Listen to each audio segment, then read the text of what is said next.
Good morning বন্ধুরা, তোমরা সবাই কেমন আছো? আই হোপ তোমরা সবাই ভালো আছো আর আমি ভালো আছি। আর আজ থেকে নতুন সকালে নতুন একটা ব্লগ নিয়ে হাজির হয়ে গেছি। আশা করছি তোমাদের সবার ভালো লাগে। আর যে যেখান থেকে আমার ব্লগটা দেখছে সবাইকে অনেক অনেক ভালোবাসা আর অভিনন্দন। তো বন্ধুরা প্লিজ প্রথমেই বলে রাখি, প্লিজ ফুল টাইম ওয়াচ করবে। একটা নতুন জিনিস তোমাদেরকে দেখানোর শেয়ার করার আছে, সেই জন্যই পুরো ফুল টাইম ওয়াচ করবে, তাহলেই দেখতে পাবে আর দেখতেও পাবে, শিখতেও পাবে। আর এখানে মানে কাঁপছে, এত পরিমাণে হাসি মারছে আমার বড়বাবু, তার জন্য ভিডিও করার সময় কাঁপছিল। তো ওই জন্যই বলছি প্লিজ আর যারা আর কি বলে রাখি, যারা আর কি আমার চ্যানেলে নতুন আসে, প্লিজ চ্যানেলটাকে সাবস্ক্রাইব আর একটু মানে যদি তোমরা আমাকে মানে কমেন্ট করো, একটা লাইক করো, সত্যি কথা বলতে তাহলে যাচ্ছে কি মানে ইন্টারেস্টটা বাড়ে। হ্যাঁ, এইটা আমার ভিডিওটা ভালো হচ্ছে, তাহলে আমরা একটু ভিডিওটা আরও ভালো মন দিয়ে করি। এইটা ওই জন্য একটু বলছি, যারা যারা দেখছো একটা লাইক করে দিও, একটা কমেন্ট করে দিও, তাহলেই আমি খুব হ্যাপি হব।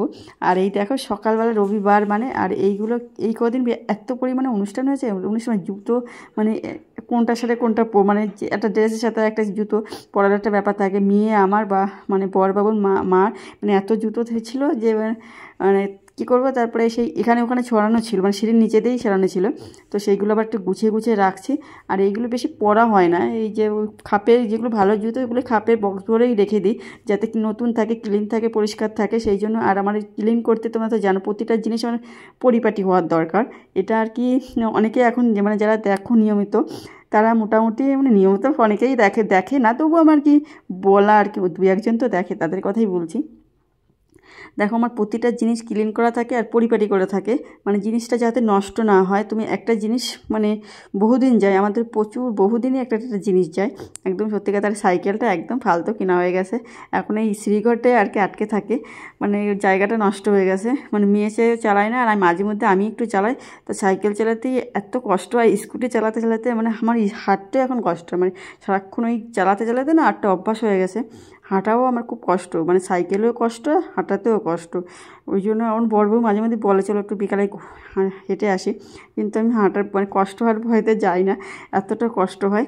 তো বন্ধুরা চলে এসে, আর আজকে বলো তো এই নিয়ে কালকে যে হাসাহাসি হয়েছে আমার বন্ধুদের মধ্যে বন্ধুমহলে, মানে এই এখনও যে মানে মোটা কম্বল আমি গায়ে দিই, তার জন্য বিশাল হাসাহাসি। কারণ ওরা মানে কি 1 মাস আগে তুলে দিয়েছে, আর এখন ফ্যান চালাচ্ছে, আর আমি তো ফ্যান তো দূরের কথা, আমি এখন এটাই মানে গায়ে দিই। মানে নাচের ক্লাসে কী হচ্ছে বলে তো ফ্যান চালাচ্ছে, আমি বলছি কি আমার না ঠান্ডা লাগছে। বলছে কেন? আমি বলে কি আমরা তো ফুল দামে আজকে সারাদিন ফ্যান চালিয়েছি। আমি কি এখন আমি মোটা কম্বল গায়ে দিই। আর ওই নিয়ে পুরো মানে হাসি মজা ঠাট্টা যেগুলো হয় আর কি বন্ধুদের মধ্যে, খুব মানে মজাই করেছে আমাকে নিয়ে। তো আমিও সেই সাথে মজাই করেছি। আমি বলছি আমার গায়ে রক্ত নেই রে, ওর জন্য। তারপরে আরেকজন বলছে না আমিও গায়ে দিই। মানে আমার সঙ্গে আবার একজন সঙ্গী পেয়েছিলাম, মানে সেই সঙ্গীতে বেশ ভালোই হলো, মানে সবাই তুলে দিয়েছে, খালি ও পেয়েছে, কি আমিও গায়ে দিই। তো খুশিই হয়েছিলাম যে ও গায়ে দেয় না, হয়ে গেছে। তো এই তো নিয়ে আজকে ভাবলাম না, আজকে তাহলে সত্যি কথা বলতে এখন আর অতটা ঠান্ডা নেই, তবুও আমার মানে আমার একটু ঠান্ডা বেশি, সেই জন্য ভাবছিলাম না, এবার আজকে ভাবছি এর কেচে টেচে আজকে ওয়াশ করব, ওয়াশ করে একে তুলে রাখবো, আর রাখবো না। আর এই রাখারও সমস্যা, মানে খাটটা কী করে কি রাখবো এটা আমি বুঝতে পারি না। মানে একই দেখো কোনায় রাখি, ওই সামনে রাখলে এবার একটা দেখতেও ভালো লাগার তো ব্যাপার আছে, ক্লিনিংয়ের সাথে সাথে দেখতে ভালো লাগারও ব্যাপার থাকে। তো এই যে সেই জন্য, আর এই যে মেয়েটাকে ওই যে মানে কাজ করার সাথে সাথে ও আবার এসে মানে দেখিয়ে যায় মা কী লিখতে হবে, কী পড়াবে। কিন্তু আজকে রবিবার এতটা চাপ, আমি তুই নিজে কর, সমস্ত কিছু পরে করে দেবো খুনি আমি। তো বলছে না আমার হবে না, তুমি আগে করিয়ে দাও, আজকে ওর বাবা পরীক্ষা নেবে। ও তো তার জন্য ভয় পাচ্ছে কী করবে। আর তুমি প্রশ্ন দেখেছো? আমি আগে বাবাকে আমাকে দেখাই নাকি প্রশ্ন কী করেছে। তো ওই জন্য ভয় পাচ্ছে, বারবার আসছিলো। তো আমার তো এখনও প্রচুর কাজ, এইগুলোকে গুছিয়ে আমার আছে কি জামা কাপড় ভাবছিলাম আগে ভিজিয়ে তারপরে করব, কিন্তু তারপর আজকে 2-1 দিন মন হয় না, তোমার যে না আজকে আর বিছনার চাদরটা দেখলে ওয়াশ করবো না। কারণ কি বলো তো, একসাথে এত করলে না খুব চাপ পড়ে যায়, তখন খুব কষ্ট হয়ে যায়। মোটামুটি যেগুলো আছে সেইগুলোই কাটবো। আর এই 1 সপ্তাহ ধরে এইগুলো আর কাচবো না, একদিন পড়াতে যার কাছা করবো না। মোটামুটি যেগুলো কাচতেই হবে, আর কারণ ওর ডিউটির জামা কাপড়গুলো তো কাচতেই হবে। তো ওর 1 সপ্তাহ ধরে আমি কাছাকাছিও করিনি। তো এই টিপটা পরে কালকে গিয়েছিলাম মানে কালী পুজোতে, সেই টিপটা পরে রাতে আর তুলিও নি, ওইভাবেই ঘুমিয়ে পড়েছিলাম। লিপস্টিক ওই জন্য হালকা লিপস্টিক টিপ রয়েছে, তো ওই টিপটা খুলে দিলাম। এই টিপটা আমি আয়নাতে রেখে দিই, আমার যখন দরকার হবে তখন পরে নেবো। আজকে বেলটাও কেচে দেবো মেয়ের। আর এটা না যাচ্ছে না, তা কী বুঝতে পারছিলাম না কী হয়েছে। আর সত্যি কথা বলতে এই দরজা পাল্লাটা না খোলার পরে থেকে না কেমন একটা অসুবিধা হচ্ছে। দেখো আমার সঙ্গে সঙ্গে ঘরের থেকে বের হওয়ার সঙ্গে সঙ্গে আমি কিন্তু লাইটটা বন্ধ করে দিই, কারণ কিছুতেই অপচয় না করাই ভালো। আর এখন সমস্ত কিছু একটা সময় জলের যেমন সংকট দেখা যায়, বিদ্যুতের সংকট দেখা দিতে পারে, জলের সমস্যা হলে বিদ্যুতের একসময় হতেও পারে। তো সেই জন্য সেভ করে রাখা। আর এই দেখো এই যে কাচছি, এবার কী করে কাচবো একে, মানে ভারী জিনিসগুলো আমি এইভাবেই কাচি, পা দিয়েই কাচি, কারণ ওই কষ্ট হয়ে যায়, পা দিয়ে একটু সুবিধা হয়। আর এইভাবেই না কাচলে সুবিধা হয় না। ভারী যে কম্বল টম্বলগুলো যা কাচার আগে তো তোমাদের, তখন আমি তো ব্লগ করতাম না, তখন আমার ওই যেটা মানে গায়ে দিই সেটা কাচতে আমার 2 দিন 3 দিন ধরে তো শুকাতাম, আর কাচতে আমার পুরো শেষ, আমি জীবন শেষ হয়ে যেত। তারপরে মা আমার এই কভারটা কিনে দিয়েছে। এই দিকে না আর এই কভারগুলো আসে না, আমাদের ওই গ্রামের সাইডে দেখেছি আমাদের বাড়িতে এসেছিলো, তা মা ওরা সব কিনেছে, মাও কিনেছে আর কি। তারপরে আমাকে একটা দিয়ে দিয়েছে। তো আমার এখন এইটাই সুবিধা আছে কভারটা লাগানোতে। আর সুতির কভার লাগালে কী হয় বলো তো, খুলে যায়। এটা কম্বলের কভার, তো কম্বল যেরকমটা সেরকমই থাকে, খুব অসুবিধা হয় না। আর এই দেখো পুজো টুজো দিয়ে তারপরে এই যে এগ বিরিয়ানি করছিল, কারণ শনিবার ছিল তো ডিম টিম খাওয়া হয়নি। আর আমার বললাম না শনিবার একটু ভাতটা বেশিই থাকে, কারণ নিরামিষ থাকে। তবুও নিরামিষ হলে কিন্তু পনির টনির থাকে, ডাল টালেও থাকে, তবুও কেউ খেতে খুব একটা ভালো খায় না। তো এই যে রয়েছে, তো আজকে এখন রান্না করে মানে রবিবারের দিকে তো মানে আমার তো 7টায় খাওয়া অভ্যাস আমার বর 7টায় 8টায় আর কি। ও সেই আর কি কটায় খাবে, কটায় রান্না হয়নি এখনও, এই করনি ওই তাও বাসন মাজছি আর কথা বলছি। বাসনগুলো সঙ্গে সঙ্গে দেখো সকালবেলাও অনেক বাসন হয়, রান্নাঘরে ঢোকা মানেই কাজ, মানে বাস পরিষ্কার করার ব্যাপার থাকে, ক্লিনের ব্যাপার থাকে, আবার দুপুরে রান্না আছে। তো আজকে ভাবছি কি একটু বেশি, মানে রবিবারে হলে আমার সত্যি কথা বলতে নিঃশ্বাস ছাড়ারও আমি টাইম পাই না, এতটা পরিমাণে কাজ থাকে না, প্রচুর কাজ থাকে। আর সঙ্গে সঙ্গে কাজ না গুছিয়ে নিলে আমি ওই কাজ রেখে বসে থাকা আমার এগুলো আবার পছন্দ না।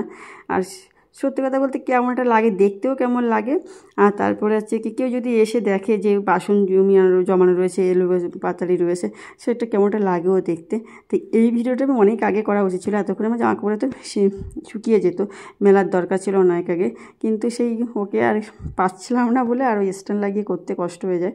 আর এই 2 বালতি নিয়ে আমার খুব কষ্ট হয়ে গেছে সিঁড়িতে উঠতে। তো একটু বিশ্রাম নিয়ে নিচ্ছি। তো বন্ধুরা আজকে তোমাদের বললাম না একটা ভালো জিনিস দেখাবো, সেটা তোমরা দেখো। আর এই কভারটা এখানে নিয়ে এবার বলছে না টিভি ওইখানে মানে ওই কী অ্যান্টেনার সামনে মিলো না, তাহলে একটা আমার টিভি দেখতে পাবো না। আজকে বাড়ি রয়েছে, তো পুরো টিভি দেখার একটা ঝোঁক থাকবে। দেখো আর শীতেরও 2-4টে জিনিস আমি কেচে দিয়েছি, কারণ আমার মোটামুটি 1-2 করে কাচতে সবই কাঁচা হয়ে গেছে, আমি এখন সব তোলাও হয়ে গেছে মোটামুটি। আর 1-2 রেখেছি। আর দেখো ভালো জামা কাপড়গুলো আমি মানে মানে এই রোজ সারা জায়গায় নাড়ি, যাতে আমার মানে মেলে দিলে কী হয় বলো তো, তাহলে জামা কাপড় কালারটা নষ্ট হয় না। আর এই দেখো আমি এই যে চাষ করেছিলাম, আমি টপে চাষ করেছিলাম, দেখছো আমি একটা চাষিনি আর কি, আমি চাষিনি, এখানে চাষ করেছিলাম আলু। এই দেখো তারপর এই ভিডিওটা অনেক দিন আগে ভাবছি করব, কিন্তু সত্যি কথা ক্যামেরাম্যান পাই না বলেই করা হয় না। এটা আমি চাষিনি, তো ওটা দেখাবো না। আর এবার সেই আলু খুঁজে পাচ্ছি না, আমি আলু ফোনে হয়েছিল, আমি তারপর মাটি দিয়ে উপরে উঠে এসেছিলো, জল দিতে না মাটি সব ধুয়ে গেছিলো, তাই আমি আবার মাটি দিয়ে চেপে রেখেছিলাম। এবার আমার গুণা রয়েছে, আমি 2টো আলুই হয়েছিল, একটা গাছে 2টো আলু হয়েছিল। তো শক্ত মাটি না, খুব ভালো বড় হয়নি, তো তখন যদি তুলতাম একদমই ছোটো ছিল, তো একটা তো মোটামুটি হয়েছে। আর এই দেখো 2টো আলু হয়েছে। তোমার চাষিনি মানুষ, ওইটা আলু খুঁজেই পাচ্ছিলাম না, কেমন হয়েছে আমার দেখবা, দেখে আর কি বলতে হবে। আলু 2টো ছোটো আলু হয়েছে। আর এই দেখো, তো ও বলছে মা একটু দেখাও, এই যে 2টো একদম ছোটো আলু হয়েছে, মানে একটা গাছ হয়েছিল। আর আজকে ভাবছিলাম কি মানে সকালে এত কাজ ছিল যে আর ক্লিন করিনি। তারপর ওই যে আমার স্বভাব ক্লিন করতেই হবে, ক্লিন ব্লগ না হলেই হবে না। তো তারপরে আবার ভাবলাম না অন্তত মানে বারান্দাটা মুছি। আর এই জিনিসটা তোমাদের দেখাবো, এই জিনিসটা সেই সারপ্রাইজ জিনিস, তোমাদের বললাম এই পুরো ফুল টাইম ওয়াশ করো। অ্যাকচুয়ালি আমরা যখন খাওয়া দাওয়া করছিলাম তখন মাকে বলছিলাম মা আজকে এটা জিনিসটা আনো না, বলছিলো কী, তারপরে এখানে লোকাল দোকানে গেছিলো, তা পাইনি। তো তারপরে আবার গেছে মাকে বলছে, ও বলছে আমি কিনতে পারবো না, আমার লজ্জা করে। এই দেখো দেখেছো ঠ্যাং খাই আমরা, তোমরা বুঝতে পারছো, ঠ্যাং গিলে মেটে এগুলো খাই। অ্যাকচুয়ালি আমার খেতে এত ভালো লাগে, কিন্তু এগুলো খাওয়া শরীরের পক্ষে এগুলো রেচন তন্ত্র তো এইগুলো খাওয়া ঠিক না, শরীরের পক্ষে ক্ষতিকর। আমার বড়বাবু যেমন খাওয়ার সময় বলছিল না এগুলো আমি আর খাবো না, কিন্তু আমার এত ভালো লাগে, পোলট্রি মুরগির থেকে এইগুলো আমার বেশি ভালো লাগে। আর এই যে লজ্জাটা যা সারিয়েই তোমাদের দেখালাম যে না আমরা এগুলোও খাই। সত্যি কথা অনেক এনেছে, তাই আজকে আমার হবে, মানে আজকে এত তো আমরা এমনি মাংস আমরা কম খাই, তারপরে আজকে অর্ধেক রান্না করব, পরে আমরা রান্না করবো। তাই এই জিনিসটা তোমরা কে কে খাও একটু কমেন্ট করে জানাবে। আর এই যে রান্না করছি এই যে শাক ভাজা, আর একজন মানে ওই দাদাভাই নিমন্ত্রণে রয়েছে, বলেছে দুপুরে খাবে, তো ওই দাদাভাইও খেতে খুব ভালোবাসে ওইগুলো, তো ওই জন্য আর কোনো অসুবিধা নেই। আর ওটাও খাই, কোনো ওই জন্য লজ্জার কোনো ব্যাপারই না, আমাদের এই সাইডে সবাই খায়, ওই জন্য আমি এই জিনিসটা খেতে ভালো। আর কি এর কালারটা একটু কালো কালো টাইপেরই হয়, দেখো কালো কালোই এসছে।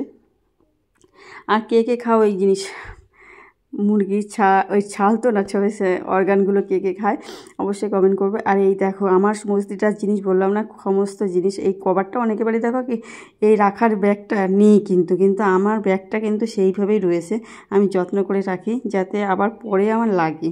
আর এই দেখো এই যত্ন করে রেখে আবার আগামী বছরের কাজে লাগবে, এই বছর ওই জন্য একে ভালো করে পরিষ্কার টরিষ্কার। আমি কিন্তু ব্ল্যাঙ্কেটটা রোদে দিয়েছিলাম সারাদিন, সেটা সব কিছু দেখানো সম্ভব হয় না, তো রোদে দিয়ে একটু ঝেড়ে টেরে তারপরে। আর এই দেখো এই জিনিসপত্রগুলো কোথায় রাখি, ঠিক আছে, এর ভিতরে রাখি। আর এই যে এর ভিতরে এবার সুন্দর করে যত্ন করে এই যে পরিষ্কার পরিচ্ছন্ন করে ক্লিন করে আর কি, যাতে তুমি একটা জিনিস 5 বছরের থেকে 10 বছর চালাতে পারো, সেইটা হচ্ছে এই প্রসেস। এইভাবে করে রাখলে তোমার কোনো জিনিস খুব তাড়াতাড়ি নষ্ট হবে না। কারণ আমাদের মতো সাধারণ মানুষের তো সত্যি কথা বলতে একটু মানে হিসাব করে চলতেই হয়, না হলে সত্যি কথা বলতে একটা জিনিস। আর ওইটা আমার মেয়ের পালিশ ছিল, সর্ষের বালিশ, যে মাথা গোল হবে তার জন্য, সেই পালিশটাও নষ্ট করিনি আর কি, কিছু কিছু জিনিস স্মৃতি হিসেবে রেখে দিয়েছিলাম। আর সন্ধ্যাবেলা এই যে গেছিলাম সেই এসির, মানে এখনও কাজ কমপ্লিট করতে পারিনি, এসির এখনও সেই লোড বাড়ানোর যে সিস্টেম সেসবগুলো এখনও কিছু হয়নি। তো এই যে আমি আর বড়বাবু গেছিলাম। তো কেমন হলো আমার ব্লগটা অবশ্যই কমেন্ট করে জানাও। সবাই ভালো থাকবে, সুস্থ থাকবে, এই কামনাই করি।